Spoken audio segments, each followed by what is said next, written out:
Hi everyone, once again welcome on Biology One Shot and here is your Amrita ma'am. Dear बच्चों, आज की class में हम लोग हमारे पॉलिनेशन के टॉपिक को कंटिन्यू करने वाले हैं, जो कि मैंने पिछले क्लास में आप लोगों को करवाया था शुरू। एंड पॉलिनेशन के अंदर हमने बहुत सारी चीज़ें पढ़ी, लाइक ऑटोगैमी क्या होता है, गाइटोनोगैमी क्या होता है एंड जीनोगैमी क्या होता है। हमने basically self pollination and cross pollination को ठीक से समझा। एंड इसके अलावा भी हमने देखा था कि पॉलिनेशन के डिफरेंट एजेंसीज या हम बोल सकते हैं पॉलिनेटर्स डिफरेंट के टाइप के हो सकते हैं, जैसे कि एयर पॉलिनेशन हो सकता है, वाटर पॉलिनेशन हो सकता है, और ये दोनों एबायोटिक पॉलिनेशन के अंदर आते हैं। और आता है हमारे पास में बायोटिक पॉलिनेशन के मोड्स, जिसमें कि हम लोग मेजरली काउंट करते हैं काफ़ी सारे लिविंग ऑर्गेनिजम्स को, जैसे कि बैट्स, बर्ड्स, इंसेक्ट्स, ठीक है, some other vertebrates and so many insects, ठीक है। सो आज हम लोग हमारे पॉलिनेशन में थर्ड पॉलिनेटर टाइप को समझते हैं। देखिए, विंड पॉलिनेटेड फ्लावर्स के पॉलन ग्रेन्स की कैरेक्टरिस्टिक्स हम लोग समझ चुके हैं, वाटर पॉलिनेटेड फ्लावर्स के पॉलन ग्रेन्स के और स्टिग्मा स्टाइल ओवरी के कैरेक्टरिस्टिक्स को भी हम लोग समझ चुके हैं। आज की क्लास में हम लोगों ने शुरुआत जहां से लास्ट में जहां पर छोड़ा था वहीं से शुरुआत कर दी है। देखिए, both wind and water pollinated flowers are not very colourful and do not produces nectar. Why? ठीक है, because wind is something abiotic, water is also something abiotic, they will not demand something. पर organisms which are living, अगर उनसे कोई भी काम करवाना हो तो they will be demanding something. जैसे कि तुम लोग अपने स्कूल्स में जा रहे हो या तुम्हारे कोई नोट्स की कॉपी इनकम्प्लीट रह जाती है, तुम तुम्हारे फ्रेंड्स से बोलते हो कॉपी देना यार आज के लिए, ठीक है, घर के लिए, तो वो तुम्हारे फ्रेंड्स डेफिनेटली बदले में बोलेंगे कि बदले में क्या देगा, ठीक है, कल मेरे लिए तो एक काम करी हो, ये वाली चॉकलेट ले आई हो, लाइक दैट, राइट। तो ऐसे कई बार होता है, क्योंकि क्या होता है कि ऑर्गेनिजम्स एक दूसरे के लिए काम करते हैं, तो they need favours, they will be asking for favours in the direct और इनडायरेक्ट मोड, ठीक है। So in the same manner flowers living organisms के ही पार्ट है, एंड इंसेक्ट या कोई अदर एनिमल्स, उनको जब पॉलिनेशन फेवर कर रहा है उनके लिए, उनके पॉलन ग्रेन्स को यहाँ से लेके ट्रांसफर कर रहा है, तो वो कुछ ना कुछ डिमांड करते हैं। क्या डिमांड कर सकते हैं फ्लावर से यार कोई? तो फ्लावर से ये डिमांड कर सकते हैं कि फ्लावर्स के पास में होता है बहुत सारा स्वीट सा नेक्टर, ठीक है, पॉलन ग्रेन्स भी एडिबल होते हैं, एनर्जेटिक एनर्जी प्रोवाइडिंग होते हैं। तो हमने पॉलन ग्रेन्स पढ़ते समय ये देखा था कि पॉलन ग्रेन्स एनर्जी प्रोवाइड करते हैं, याद करिए। तो ये सारी चीज़ों के कारण से इंसेक्ट्स जो हैं या काफ़ी सारे और ऑर्गेनिजम्स इनसे nectar as well as fragrance, ठीक है, और पॉलन ग्रेन्स ये सब लेना चाहते हैं। ओके, तो हम लोगों ने यहाँ तक पढ़ा था। अब हम कहाँ से कंटिन्यू करते हैं? ये हमारी NCERT टेक्स्ट बुक के अंदर ये इमेज दे रखा है हमें, पॉलिनेशन बाय वाटर, तो हमने लास्ट क्लास में ही पढ़ लिया था। बी पॉइंट दे रखा है सिर्फ यहाँ पर, वो है इंसेक्ट पॉलिनेशन। तो देखिए किस तरीके से इंसेक्ट्स आके पॉलिनेशन में हेल्प करते हैं। अब आपकी NCERT टेक्स्ट बुक ने बहुत सारे एग्जाम्पल्स दे रखे हैं पॉलिनेशन के, with the help of animals, with the help of organisms. तो हम भी कोई कम नहीं है, हमने सारे के सारे फोटोज ले लिए। तो मैंने आप लोगों के लिए जितने एग्जाम्पल्स NCERT ने दे रखे हैं, उस हर एक एग्जाम्पल ऑर्गेनिज्म का मैंने यहाँ पर पिक्चर लगा दिया है, ताकि मेरे स्टूडेंट्स का इमेजिनेशन बहुत क्लियर हो कि कौन कौन से ऑर्गेनिजम्स जो हैं biotic agents of pollination category में आते हैं। चलिए, तो हम यहाँ से देखते हैं वन बाय वन। मुझे लगता है कि सारे बच्चे आइडेंटिफाई तो बहुत आसानी से कर लेंगे। इसको देख के क्या मालूम पड़ता है, क्या ये हनी बी है? ठीक है, ये हनी बी हो गया डेफिनेटली। ये क्या नजर आ रहा है मुझे? I can see that this is an ant, right. And इसको देख के मुझे मालूम पड़ता है कि ये एक फ्लाई है, और इसको देख के मुझे मालूम पड़ता है कि ये एक वास्प है, ठीक है। एंड ये तो हम सब जानते हैं हमारी प्यारी बटरफ्लाई, और इसे हम जानते हैं ये होता है बीटल। देन इसके बाद में आपको ये दिख रहा है, ये है मॉथ, बटरफ्लाई के जैसा दिखता है पर इतना कलरफुल नहीं, ब्राउनिश कलर मोस्टली होता है मॉथ का। देन ये है आपकी हमिंग बर्ड या बर्ड स्पेशली, और ये एग्जाम्पल एनसीईआरटी ने दिया नहीं पर मैंने लगा दिया क्योंकि मैं जानती हूँ कि ये भी बहुत इंपॉर्टेंट एग्जाम्पल है। ये है बैट। तो देखो कितने सारे पॉलिनेटर्स है ना, एनिमल पॉलिनेटर्स हमें नजर आ रहे हैं। क्या क्या दिख रहे हैं बच्चों यहाँ पर? हमें दिख रहा है honey bee, fly, moth, ant, butterfly, humming bird, wasp, beetle, bat. ये सब के सब जो ऑर्गेनिजम्स हैं, ये सब के सब फ्लावर के पास जब जाते हैं तो इन टर्न फ्लावर इनको पॉलिनेशन करने के लिए एक गिफ्ट या एक रिवॉर्ड देता है, और वो रिवॉर्ड होता है पॉलन ग्रेन्स। पॉलन ग्रेन्स के साथ ही साथ में नेक्टर। बच्चों नेक्टर एक शुगरी सिरप जैसे सोल्यूशन है जिसको लेने से ये एनर्जेटिक हो जाते हैं, ठीक है, इनका न्यूट्रिशन डिमांड फुलफिल हो जाता है, ये इतना ही खाना खाते हैं, ठीक है, फ्लावर का नेक्टर। और पॉलन ग्रेन्स जो होते हैं ना वो हम लोग बी ब्रेड कहते हैं। जैसे हमारे लिए चपाती या रोटी है, वैसे इन इंसेक्ट्स के लिए पॉलन ग्रेन्स ही बी ब्रेड है, ब्रेड की तरह फंक्शन कर रहे हैं उनके, ठीक है। So all these organisms are those which will be helping in pollination. These are insect pollinated flowers here, ठीक है, और not only insect pollinated but birds and birds we have also seen। और यार एक बहुत अच्छी बात देखते हैं कि सिर्फ बैट या बर्ड जैसे ही नहीं बल्कि कई सारे और भी ऑर्गेनिजम्स हेल्प करते हैं पॉलिनेशन में। जैसे कि यहाँ पर आप देखेंगे तो you are able to see a lizard over here, are you not able to see that? यहाँ पर ये लिजार्ड जो है ये गेको है and it is helping in pollination, ठीक है। Gecko is helping in pollination of the flower. Look at this, how beautiful. Also ये तो आप सब जानते हैं this is a kind of rodent जो कि आर्बोरियल रोडेंट है। आर्बोरियल वर्ड का मतलब होता है पेड़ पे रहने वाले, और रोडेंट का मतलब होता है जो हमारे रोडेंट जितने भी आते हैं ना सबके सब रोडेंशिया के अंदर, उसमें रैट्स, स्क्विरल्स, ये सब आते हैं, ठीक है, मोल, तो रोडेंट हो गया, ये चूहा वगैरह इसमें आते हैं बेसिकली। तो गिलहरी भी एक प्रकार का रोडेंट ही है और ये आर्बोरियल रोडेंट है, तो ये भी पॉलिनेशन में हेल्प कर सकती है। एंड इसके अलावा यहाँ पर ये दिख रहा है आपको lemur, lemurs monkeys old world type के हैं और ये भी हेल्प कर रहे हैं पॉलिनेशन में। तो pollination could be achieved by like so many biotic organisms and therefore it will be the widespread mode of pollination। हमने पहले भी पढ़ा था कि विंड पॉलिनेशन और वाटर पॉलिनेशन कंपैरेटिवली फ्रीक्वेंसी कम होगा when compared to this organismic level of pollination we can say, और biotic level of pollination will be wide spread, क्योंकि हमको देख के समझ में आ रहा है कितने सारे एग्जाम्पल्स हैं, ठीक है। अच्छा, तो हमने जितना भी पढ़ा ना अभी, जितना भी देखा है डायग्राम में, सब का सब हमारे एनसीईआरटी के टेक्स्ट बुक में हम रीडिंग लगा लेते हैं। Majority of flowering plants use as a range of animals as pollinating agents, bees, butterflies, flies, beetle, wasp, ants, moth, bird, that could be sunbird or hummingbird, and bats। bats दे रखा है, अच्छा मुझे लगा नहीं दिया, ठीक है। bats are the common pollinating agents among the animals। insects, particularly bees, are dominant biotic pollinating agents, ठीक है। हनी बीज जो है सबसे ज्यादा पॉलिनेशन में हेल्प करती है, जितने भी बायोटिक एजेंट्स हमने देखे उसमें सबसे ज्यादा पॉलिनेशन में हेल्प करने वाला बायोटिक एजेंट है हनी बी, ठीक है। So honey bee, even larger animals like some primates जैसे कि मंकी इस कैटेगरी में, lemur, arboreal tree dwelling rodents like gilhari, ठीक है, और even reptiles like gecko lizard and garden lizard. बच्चों गेको लिजार्ड, ठीक है, एक ये होती है, और एक गार्डन लिजार्ड बोले। गार्डन लिजार्ड का नाम होता है कैलोटस, ठीक है, और गेको होती है कॉमन हाउस लिजर्ड,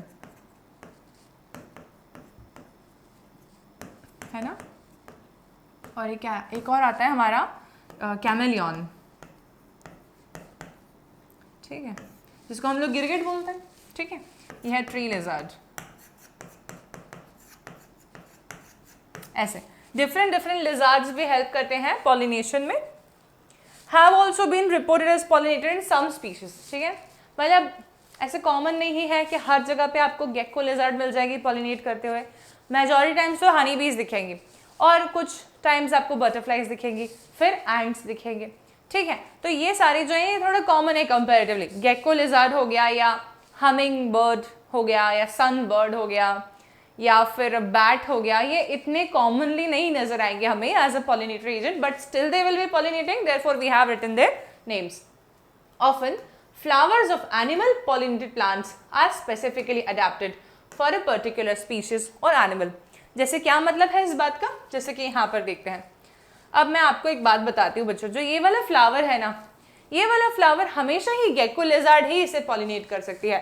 इस फ्लावर का अडेप्टेशन कुछ ऐसा है कि गेको लिजार्ड ही इसे पॉलिनेट कर पाए, ये ऐसा कुछ बन गया है, ऐसा कुछ मॉडिफाई हो गया है.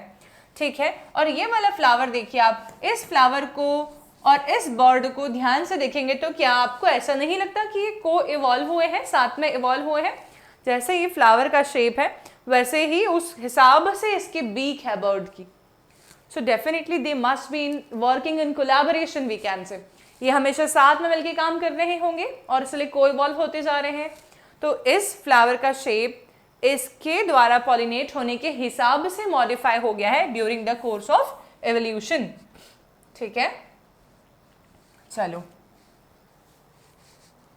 नाउ अब हमारे पास में जो थियोरेटिकल कंटेंट है इसको समझते हैं लिख के. ठीक है. तो जैसे हमने देखा था कि विंड पॉलिनेटेड फ्लावर्स थे, तो उनके कैरेक्टरिस्टिक्स हमने देखे थे कि पॉलन ग्रेन्स ये ना लाइट वेट होते हैं, नॉन स्टिकी, ड्राई होते हैं, टैसल्स होते हैं जो कि मेल रिप्रोडक्टिव पार्ट है और एक्चुअली में, और पॉलन ग्रेन्स विंड में उसकी मदद से जा सकते हैं एयर करंट के साथ में. फिर हमने देखा था कि स्टिग्मा फेदरी होता है काफ़ी ज़्यादा और पॉलन ग्रेन्स को ट्रैप करने के लिए होता है, सिल्क बोलते हैं उसे हम लोग. फिर हमने ये भी देखा था कि हर एक फ्लावर में एक ही ओव्यूल होता है और काफ़ी बड़ी इन्फ्लोरेसेंस मल्टीपल फ्लावर्स को कैरी करती है एक सिंगल फीमेल रिप्रोडक्टिव पार्ट में या गाइनोशियम में. तो काफ़ी सारे कैरेक्टर्स हमने देखे थे. फिर वाटर पॉलिनेटेड प्लांट्स में हमने देखा कि फेदरी पॉलिन्स होने चाहिए, सॉरी रिबन लाइक पॉलिन्स होने चाहिए, और रिबन लाइक होने के साथ साथ में उनके पास में पानी की लेयर ना चढ़ी रहे, इसलिए they will be having a mucilaginous coat over themselves. काफ़ी सारे हमने ये सबकी कैरेक्टर्स देखे. अभी हम बात करते हैं इंसेक्ट पॉलिनेटेड फ्लावर्स के बारे में. तो इंसेक्ट पॉलिनेटेड फ्लावर्स के रिस्पेक्ट में कुछ पॉइंट हम देखते हैं. पहली बात तो क्या इसके फ्लावर्स जो हैं वो लार्ज हो सकते हैं? डेफिनेटली. ब्राइट कलरफुल, ठीक है, ब्राइट कलर्ड, सेंटेड मतलब कि खुशबूदार, ठीक है, और फ्रेग्रेंट, है ना, एक ही बात है. ऐसे ही फ्लावर्स होंगे. और कभी कभी फ्लावर्स छोटे भी हो सकते हैं बच्चों, ऐसा नहीं कि हमेशा बड़े होंगे. If small then inflorescence contains numerous flowers, बहुत सारे फ्लावर्स कैरी करते हैं. ठीक है. Compactly arranged,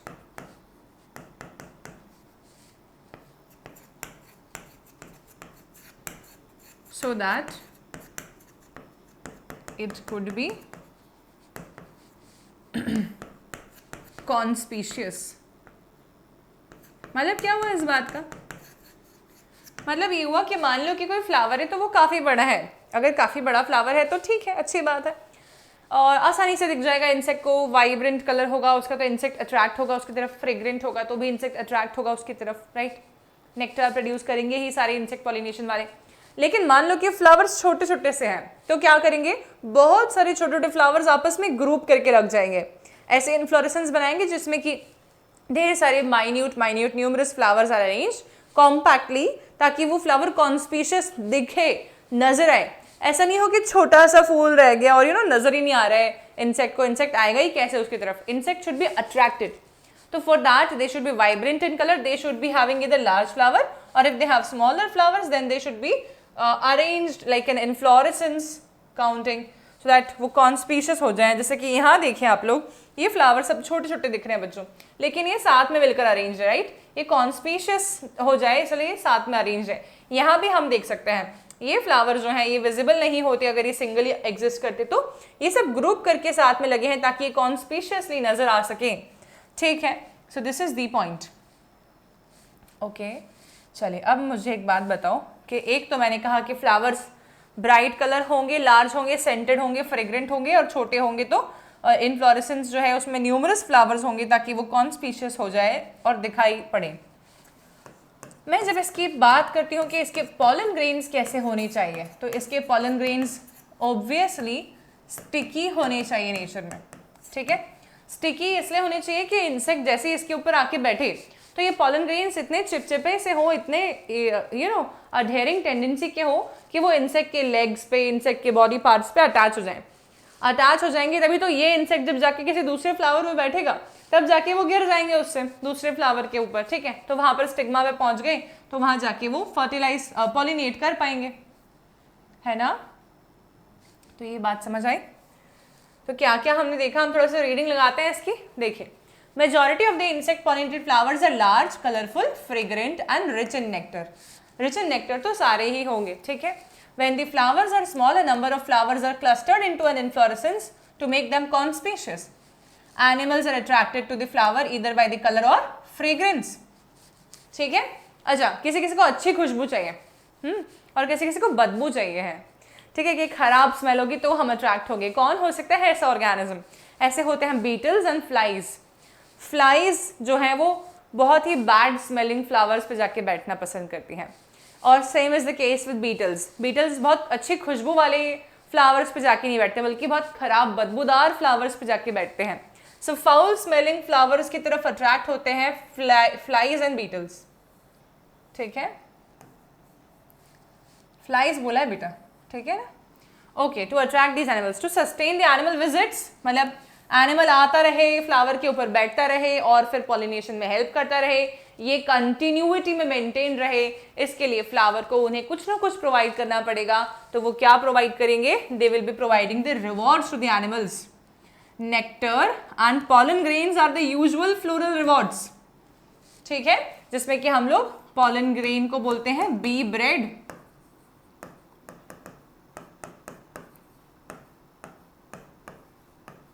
Okay. For harvesting the rewards from the flower, the animal visitor will be coming in contact with the anthers and the stigma. The body of the animal gets a coating of the pollen grains, which are generally sticky in animal pollinated flowers. When the animal is carrying pollen on its body comes in contact with stigma, it will bringing about the pollination. बच्चों, ये पूरे portion में मुझे तो लगता ही नहीं है कि तुम्हें कोई भी डिफिकल्टी आई होगी, क्योंकि इतना सिंपल है और इतना इजीली एक्सप्लेन करा है मैंने कि आई डोंट फील कि तुम्हें कोई भी प्रॉब्लम आ सकती है। अब हम बात करते हैं कि फ्लोरल रिवॉर्ड्स जनरली नेक्टर होता है या फिर पॉलन ग्रेन्स बी ब्रेड होता है। कभी कभी किसी किसी इंसेक्ट के लिए फ्लोरल रिवॉर्ड उनके रहने की जगह भी हो सकता है, जहाँ पे वो आराम से छुप के रह सकें और उन्हें कोई अटैक नहीं करे, ठीक है। तो ऐसा एक फ्लावर हम देखते हैं, इस फ्लावर का नाम है अमोर्फोफैलस फ्लावर। क्या नाम है इसका? अमोर्फोफैलस फ्लावर, ठीक है। ये अमोर्फोफैलस फ्लावर जो है कितना बड़ा दिख रहा है बच्चों, isn't it? एक ह्यूमन की हाइट के बराबर और उससे भी ज्यादा।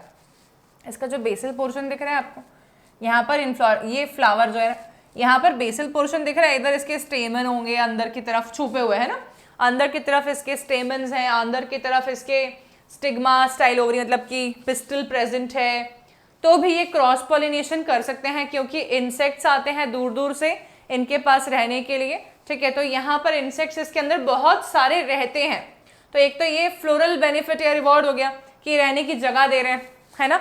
अच्छा, कुछ ऑर्गेनिजम्स इतने को इवॉल्व हो गए हैं, इतने ज्यादा साथ में इवॉल्व हुए फ्लावर के कि वो फ्लावर के जैसे ही दिखना पसंद करने लगे, ठीक है, ताकि उन्हें कुछ ना कुछ बेनिफिट मिल सके। तो यहाँ पर आपको एक फ्लावर दिख रहा है बच्चों, ये फ्लावर के अंदर ये फ्लावर के पेटल्स हैं, और क्या आप ये देख पा रहे हैं कि ये इंसेक्ट का विंग है जो कि काफी हद तक फ्लावर के पेटल की तरह नजर आ रहा है, और ये है एक इंसेक्ट। तो ये जो इंसेक्ट है, इस इंसेक्ट का नाम है युक्का, ठीक है। क्या नाम है इस इंसेक्ट का? The insect is named as yucca, ठीक है। तो ये युक्का जो है ये भी पॉलिनेशन में एक बहुत ही इंपॉर्टेंट एग्जाम्पल है। हम इसकी भी स्टडी कर लेते हैं और अमोर्फोफैलस फ्लावर की भी स्टडी कर लेते हैं थियोरेटिकली। देखिए, तो हमारे सॉरी ऑर्गेनिज्म का मैंने क्या कुछ बोला है गलत, मुझे ऐसे सडनली रियलाइज हुआ। ये फ्लावर का नाम है युक्का, गलत से मैंने बोल दिया, ऑर्गेनिज्म का नाम युक्का नहीं है। और ये जो है ये एक इंसेक्ट है, ठीक है, इंसेक्ट है। इंसेक्ट बटरफ्लाई के जैसा है लेकिन बटरफ्लाई नहीं है, मॉथ है। वो जो मॉथ और बटरफ्लाई में क्या डिफरेंस होता है पता है? मेजर डिफरेंस हम बोल सकते हैं। बटरफ्लाई काफ़ी कलरफुल होती हैं और मॉथ जो है वो कंपैरेटिवली ब्राउनिश कलर के होते हैं, ठीक है। जैसे ये विंग्स हम देख रहे हैं, है ना, तो ये एक मैं बटरफ्लाई बना रही हूँ और एक मॉथ बना रही हूँ, तो ये दिख रहा है हमें, और एक ऐसा बना दिया, सिमिलर टाइप का। ये ज़्यादा डिफरेंस नहीं होता है इसमें, ठीक है। जैसे ये भी ऐसे ही कुछ है लेकिन इसके पास में ऐसे है। तो बच्चों जब ऐसे कॉर्नर राउंडेड टाइप के हैं, नॉब्ड नॉड्यूलेटेड है एंटीना इनके, तो ये बटरफ्लाइज है। और स्ट्रेट होता है तो मॉथ होता है ऐसा, ठीक है। ये डिफरेंस रहता है इनमें हल्का हल्का सा, मैंने इसलिए बता दिया कि आपको विजुअलाइजेशन में क्लैरिटी होनी चाहिए हमेशा, हर एक पॉइंट से नया पॉइंट निकल सकता है ना, क्योंकि तो यहाँ से पढ़ते हैं। In some species floral rewards are in providing safe places to lay the eggs. Example is tallest flower of Amorphophallus, ठीक है बच्चों। The flower itself is 6 feet in height, इसका नाम है Amorphophallus और ये रहने की जगह देता है। A similar relationship exists between a species of a moth and the plant yucca, where both the species moth and the yucca plant cannot complete their life cycles without each other, ठीक है। अब moth क्या करती है? Moth pollination में help करती है, ठीक है, और साथ ही साथ में अपने अंडों को डिपॉजिट कर देती है ओवरी के लॉक्यूल्स में। ओवरी में जो कैविटी होती है ना, ओवेरियन कैविटी, जहाँ पे ओव्यूल प्रेजेंट होता है, वह लॉक्यूल में अपने अंडे डिपॉजिट कर देती है, ठीक है। तो को एग्जिस्टेंस हो गया इनका। तो अब मतलब एक तरीके से कि उसके अंडे जो है वो हैच करके लार्वा ही नहीं बनेंगे अगर फ्लावर जो है वो पॉलिनेट नहीं करने आई तो, ठीक है। फ्लावर पॉलिनेट करने आएगी तभी एग्स डिपॉजिट कर पाएगी, लाइक दैट, ठीक है। So eggs are deposit in the locule of the ovary, in turn gets pollinated by the moth, ठीक है। मतलब जैसे ही वो अपने एग्स ले करने आती है वैसे ही वो पॉलिनेशन भी करवा देती है। The larvae of the moth will be coming out of the eggs as the seeds start developing, ठीक है। और जैसे सीड्स डेवलप होती तो ऑब्वियसली लॉक्यूल्स जो है वो ऐसे रप्चर करके सीड्स बाहर रिलीज करने की ट्राई करेंगे सीड डिस्पर्सल के समय पे, तो उस समय पे इनके लार्वेज भी बाहर आ जाते हैं।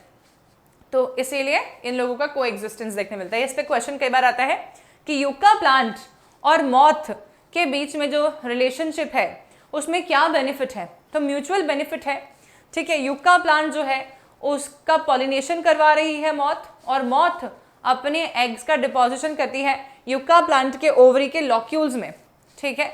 और उसके एग्स हैच होते हैं जब लार्वा बाहर आता है। लार्वा उसी समय बाहर आता है जब सीड्स बाहर आ रहे हैं उस प्लांट के फ्रूट में से, ओके, ठीक है।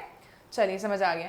अब हम देखते हैं कि कुछ ऐसे भी ऑर्गेनिजम्स होते हैं बच्चों जिनको हम बोलते हैं कि ये मतलब दे आर लाइक चोर हैं एक प्रकार से, ठीक है। ये इंसेक्ट ऐसे हैं जो कि दे आर थीफ, ठीक है। प्लांट का फ्लोरल बेनिफिट ले लेते हैं और प्लांट को पॉलिनेशन बेनिफिट नहीं देते हैं।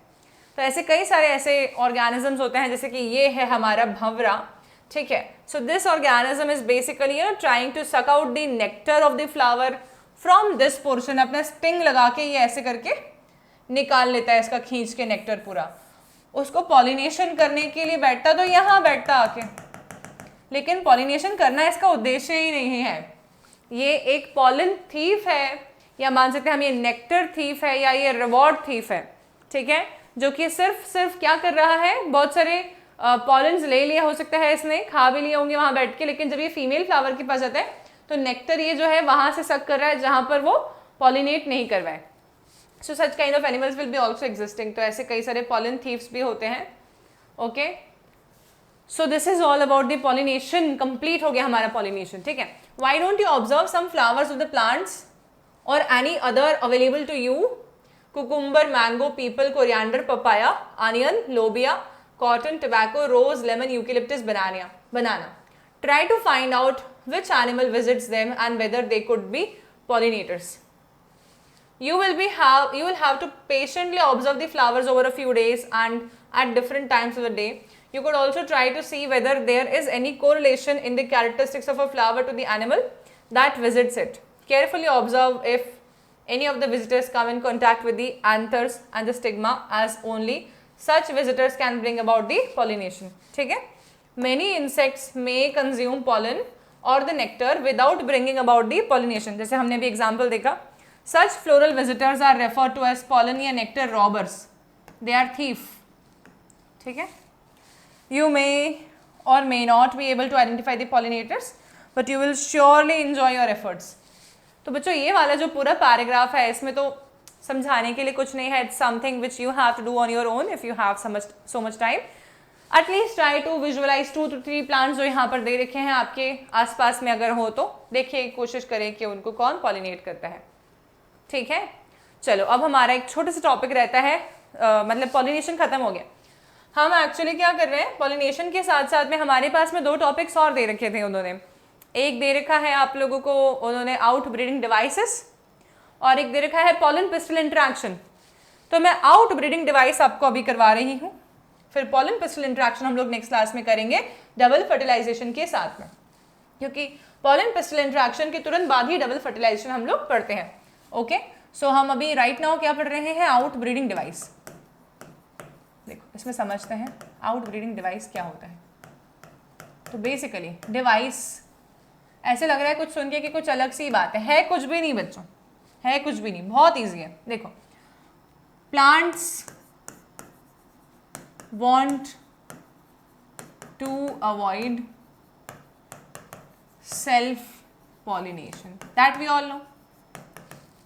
ठीक है, and prefers cross pollination, ये बात भी हम जानते हैं. ठीक है, so in some bisexual flowers जहां पर कि सेल्फ पॉलिनेशन के चांसेस बहुत स्ट्रॉन्ग हैं, सेल्फ पॉलिनेशन इज इनहिबिटेड, इसको इनहिबिट कर सकते हैं वो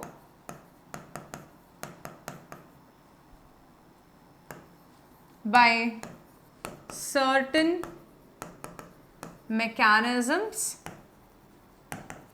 called as outbreeding devices. बच्चों आउट ब्रीडिंग डिवाइसेस कुछ भी नहीं है, सिर्फ सेल्फ पॉलिनेशन को अवॉइड करने के तरीके को हम आउट ब्रीडिंग डिवाइस बोलते हैं. सेल्फ पॉलिनेशन को इनहिबिट करने के तरीके को हम लोग आउट ब्रीडिंग डिवाइस बोलते हैं. तो पहला तरीका क्या हो सकता है, देखते हैं. पहला तरीका क्या, मैं ये बोल सकती हूँ कि एक फ्लावर को सेल्फ पॉलिनेट नहीं करवाना है और वो चाहता है कि क्रॉस पॉलिनेशन हो. मान लो कि वो बाइसेक्सुअल फ्लावर हो, तो क्या ऐसा नहीं हो सकता कि उनके mail and female reproductive parts के मैच्योरिंग टाइम डिफरेंट रख लें वो, तो वो सेल्फ पॉलिनेशन से बच सकते हैं. ठीक है, सो वन मोड और point of the out breeding device will be the maturation time of the pollen, we can say of the androecium or stamen and pistil. ठीक है, और we also say it as gynoecium will be different. अगर ऐसा कर लिया तो cross pollination होगा, self pollination कर ही नहीं पाएंगे क्योंकि मैच्योरेशन टाइम ही डिफरेंट है. जिस समय पॉलन बन रहा है उस समय पर स्टिग्मा रिसेप्टिव नहीं है, जिस समय पर स्टिग्मा रिसेप्टिव उससे पॉलन पहले ही बन चुका है, right. So we can also write this in a very simpler language if you want to, that stigma receptivity and pollen formation occurs at different times. This is one of the point. ठीक है, one of the point, इसको बोलते हैं out breeding device. दूसरा point क्या है? दूसरा point ये है that the stamen and the pistil are positioned in a manner to avoid self pollination। मान लो कि उनका पॉलन ग्रेन भी सेम टाइम पे बनता है और स्टिग्मा की रिसेप्टिविटी भी सेम टाइम पे होती है, लेकिन इनके पोजिशनिंग ही ऐसी नहीं है कि ये सेल्फ पॉलिनेशन करवा दें, तो भी ये बचा लेगा उसको सेल्फ पॉलिनेशन से। मैंने आप लोगों को शायद से लास्ट क्लास में बना के दिखाया था ये कि ये मान लो हमारा स्टिग्मा स्टाइल ओवरी हो गया, थैलेमस, अरे ये क्या किया मैंने, ठीक है, ओव्यूल नहीं बना रही हूँ मैं, ऐसे दिखा रही हूँ, और ये हमारा एंथर है। तो for example stigma style ovary ऐसा है, लेकिन एंथर की पोजिशनिंग ऐसी है कि बहुत दूर है, डिस्टेंट है ये, और बहुत छोटा है। पॉलन लिबरेट भी करने का तो यहाँ गिर जाएंगे पॉलन इसके, वहाँ थोड़े ना उड़ के जाएंगे, ठीक है। तो इसीलिए ऐसी पोजिशनिंग डिफरेंट हो ताकि ये अवॉइड कर सकें इसको जितना पॉसिबल है। This is second mode. And third mode होता है जो कि बहुत ही अच्छा मोड है। उसमें क्या होता है कि the pollens containing jeans of the same plant are rejected by stigma and the pollens with genetic difference, ठीक है, but of the same species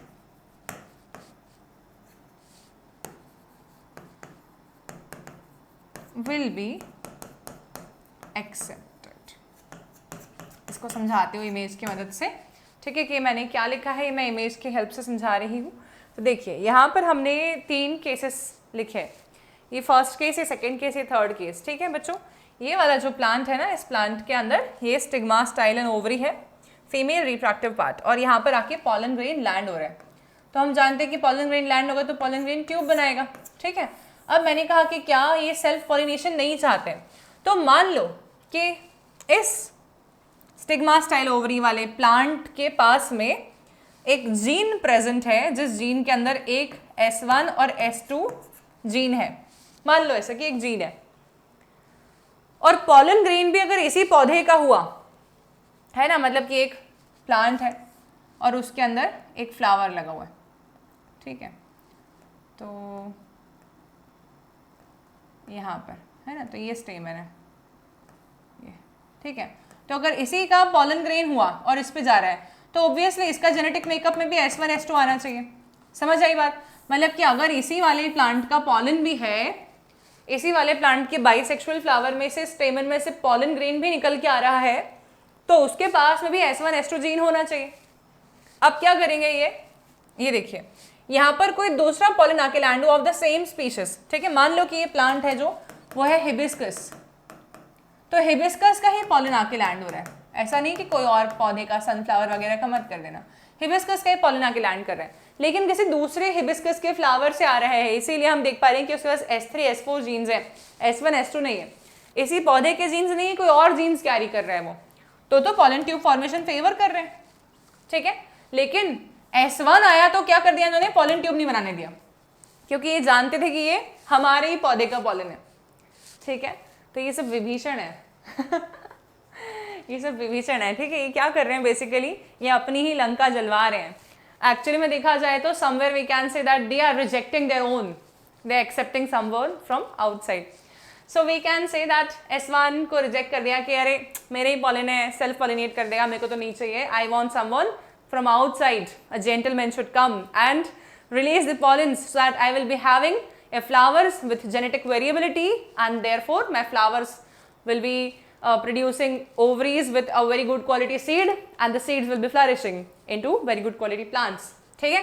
S1 S2 आया तो rejection, acceptance of the outsider, rejection of the insider, they are doing this, this is the third out breeding device. ठीक है, तो ये तीनों जो है इनको हम साथ में मिला के बोलते हैं आउट ब्रीडिंग डिवाइसेस। कितनी इजी बात थी यार, ऐसे बड़ा टर्म आउट ब्रीडिंग डिवाइस लगता है अरे बाप रे क्या होगा इसमें, मालूम पड़ता है अरे ये तो बड़ा इजी चीज है। आउट ब्रीडिंग डिवाइस में है ही नहीं कुछ, सिर्फ सेल्फ पॉलिनेशन को अवॉइड करने के तरीके हैं। ठीक है, तो यहाँ समझाती हूँ मैं। Majority of flowering plants produces hermaphrodite मतलब कि bisexual flowers and pollen grains are likely to come in contact with the stigma of the same flower। सही बात है। Continued self pollination results in inbreeding depression। क्या होता है ना, self pollination चलता रहता है तो इनब्रीडिंग डिप्रेशन आ जाता है, मतलब कि जो प्रोजेनिस बनते हैं वो वाइटलिटी वाले नहीं होते, अच्छे नहीं होते, मोर डेवलप्ड नहीं होते, बल्कि डिप्रेशन आ जाता है इनब्रीडिंग। तो क्या होता है कि वो समवेयर रिप्रोड्यूस ही नहीं कर पाते। ठीक है, तो इसीलिए इनब्रीडिंग डिप्रेशन में somewhere we can say reproduction आगे प्रोसीड नहीं कर पाते वो। So flowering plants have developed many devices to discourage self pollination and to encourage cross pollination. Discourage self pollination and encourage cross pollination. In some species pollen releases and the stigma receptivity are not synchronized। मतलब either the pollen is released before the stigma becomes receptive or stigma becomes receptive before the pollen release। ये हमने first देखा था, maturity difference है इनमें। Second, in some other species the anther and the stigma are placed in different positions so that the pollen cannot come in contact with the stigma of the same flower। ये बता दिया मैंने आपको। Both these devices prevent autogamy। The third device to prevent inbreeding is self incompatibility, जो अपन ने अभी देखा ना, ये थर्ड डिवाइस था। मैंने लिखवाया है कि नहीं वहाँ पर, ये रहा, इसका नाम नहीं लिखा हमने, इसका नाम लिखना बहुत ज़रूरी है। इसे हम बोलते हैं सेल्फ इनकम्पैटिबिलिटी। ये भी एक आउटब्रीडिंग डिवाइस है। ठीक है, थर्ड आउटब्रीडिंग डिवाइस है ये।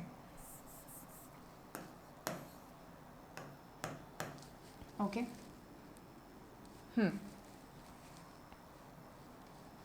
इसमें क्या है, this is a genetic mechanism and prevent self pollen from the same flower और the other flowers of the same plant. मतलब कि ऑटोगैमी एंड गाइटोनोगैमी दोनों टाइप के सेल्फ पॉलिनेशन को इनहिबिट कर रहे हैं।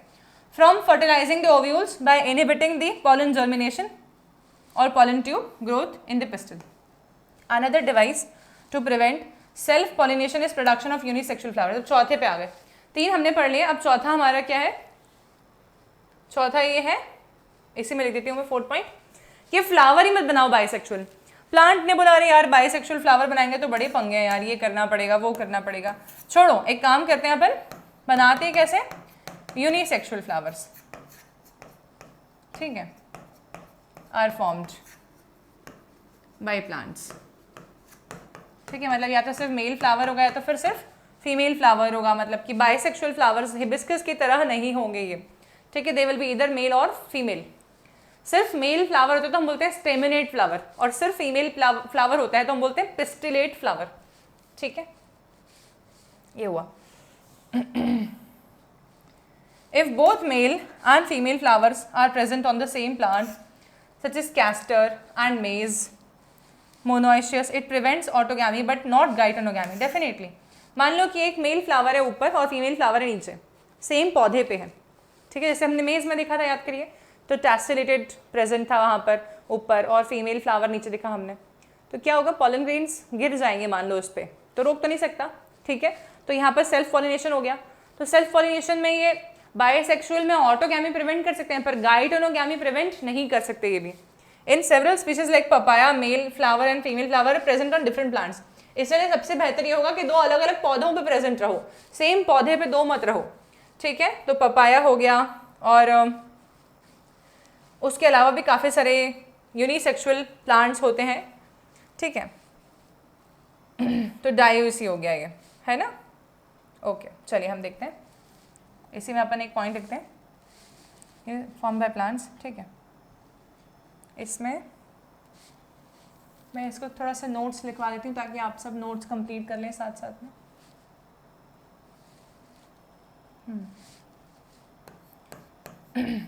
In this there could be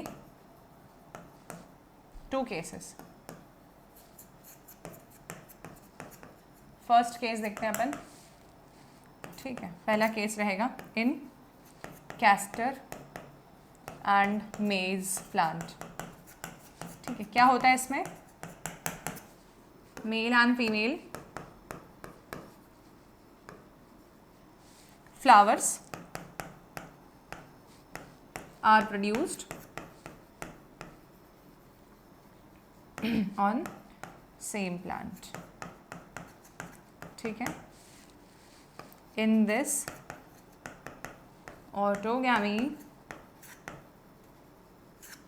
is prevented but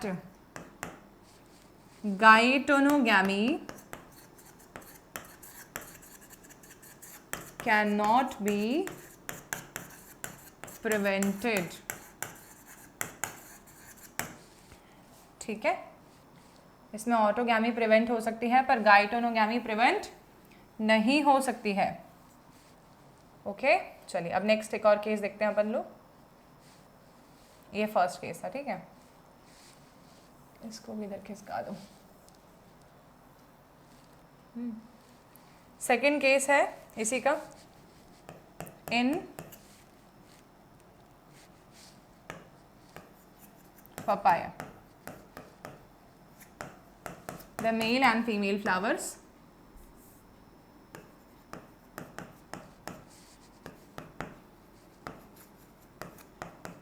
are present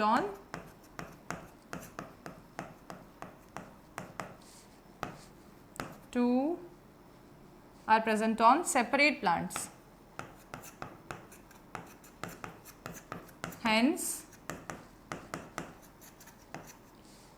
it completely prevents self pollination। ठीक है, ओनली जीनोगैमी टेक्स प्लेस, इसमें सिर्फ जीनोगैमी होता है।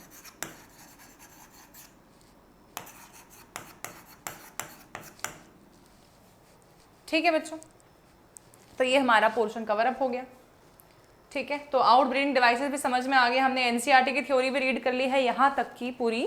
और अब हमारी नेक्स्ट क्लास में हम लोग कवर अप करेंगे, पॉलन पिस्टल इंटरेक्शन पढ़ेंगे, डबल फर्टिलाइजेशन पढ़ेंगे, फिर पोस्ट फर्टिलाइजेशन इवेंट्स। बस इतना सा ही पोर्शन बाकी है इस चैप्टर में। हार्डली 3 क्लासेस में हम कवर अप कर लेंगे पूरा चैप्टर। ठीक है, मैं जान करके बहुत अच्छे से डिटेल एक्सप्लेनेशन क्लासेस ले रही हूँ ताकि मेरे स्टूडेंट्स को एक ही बार में पूरा चैप्टर अच्छे से समझ में आ जाए, क्रिस्टल क्लियर। ठीक है, मतलब शॉर्ट वीडियोस देख के भी उनको लगे जितना टॉपिक उन्होंने पढ़ा है आज मेरी क्लास में उतना उनका पूरा कवर्ड अप हो। ठीक है, सिर्फ जल्दी खत्म करने की हौड़ में मत रहो आप लोग कि आप लोगों को आज ही पूरा चैप्टर खत्म कर देना है, ऐसा मत करो। आप लोग हर एक चैप्टर को 1 वीक दो एटलीस्ट, ताकि आपको वो बेस्ट एक्सप्लेनेशन के साथ में समझ जब आएगा तब वो बेस्ट तरीके से याद भी रहेगा। ठीक है, so by this I am ending the class today and we will be meeting in the very next class. Stay tuned and don't forget to like, share and subscribe Biology One Shot. Thank you.